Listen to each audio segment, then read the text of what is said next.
وإذ قلنا للملائكة اسجدوا لآدم فسجدوا إلا إبليس أبى فقلنا يا آدم إن هذا عدو لك ولزوجك فلا يخرجنكما من الجنة فتشقى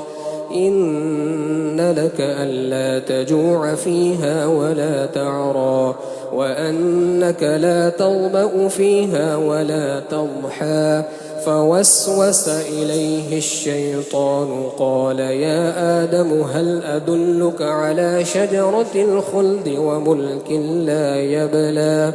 فأكلا منها فبدت لهما سوآتهما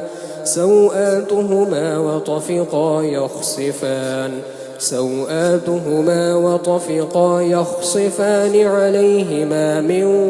ورق الجنة وعصى آدم ربه فغوى ثم اجتباه ربه فتاب عليه وهدى قال اهبطا منها جميعا بعضكم لبعض عدو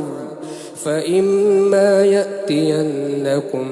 مني هدى فمن اتبع هداي فلا يضل ولا يشقى